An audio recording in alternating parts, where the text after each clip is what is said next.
Hello guys! Ayan, meron tayo ditong two shopping bags. Ayan po guys. So, tingnan natin kung ano yung nabili natin sa my Walmart.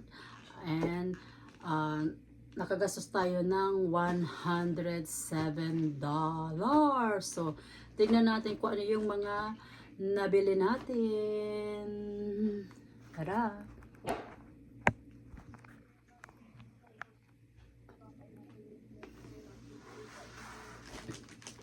So, mayroon tayong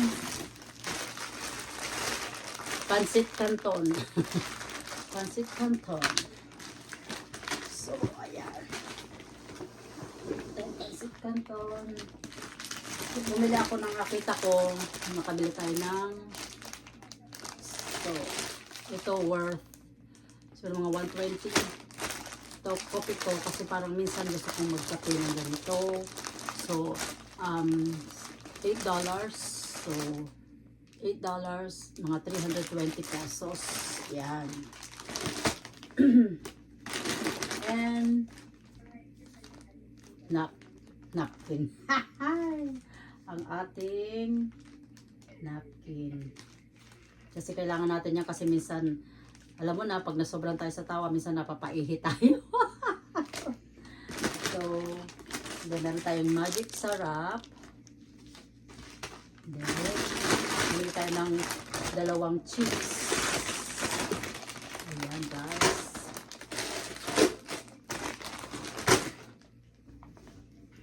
Meron din tayong yan, kasi gusto ko magluto ng sa palabok. Meron tayong Mamacita's Annatto powder.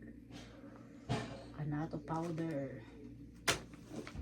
Meron din tayo, bumili din tayo ng tinapay. Kasi parang gusto ko ng tinapay. Tapos papalamanan ko ng cheese. Ayan, cheese whiz. Ayan. Ayan, so parang gusto ko siyang kainin. Tapos sasawsaw ko. Then, meron tayong mga snack dyan. And, bumili ako ng ito, ilalagay ko yung iba, ilalagay ko sa bagahe ko pag uwi. So, ayan.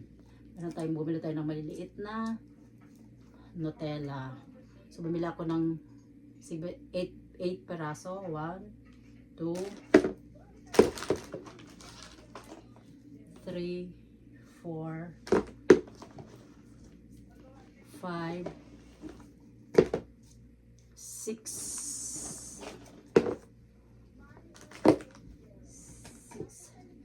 7,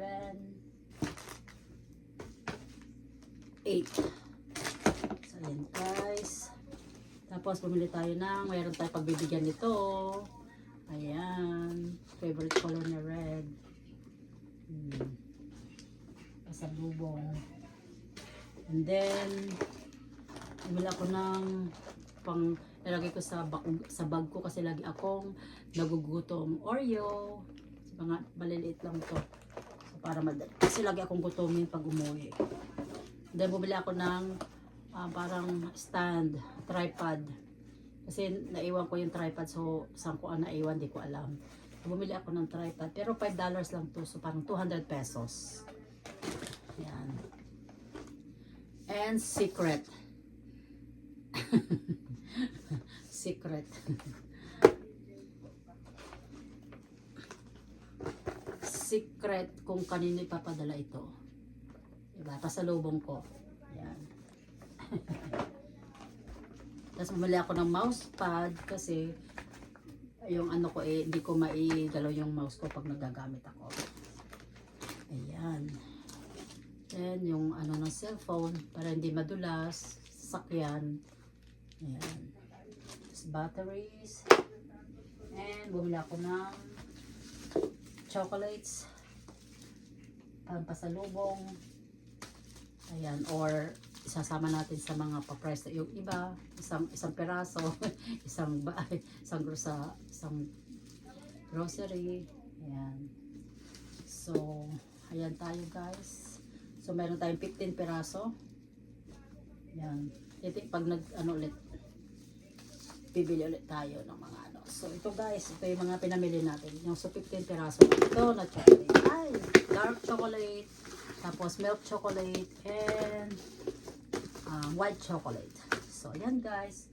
So, ayan po ang worth $100, $107 or 4,000 pesos. Ayan guys. So, ito lang lahat. Pakita ko sa inyo kung ilan. So, worth it ba? Worth it ba yung 4,000 mo na ito lang ang nabili? Pakita natin. Ayan na. Ito guys. Ayan. So, ayan guys. Ayong yan. Ito lang ang mga nabili natin sa $100 natin or 4,000 pesos. Ayan. Konti lang, diba? So, thank you for watching guys. Sana makapaglagay tayo ng iba pa ganito. Chocolate kahit pa isa-isa, diba? Dun sa ating grocery. Yan, sa April. Ayan guys. Thank you for watching guys. Ayan guys. Thank you for watching. Bye.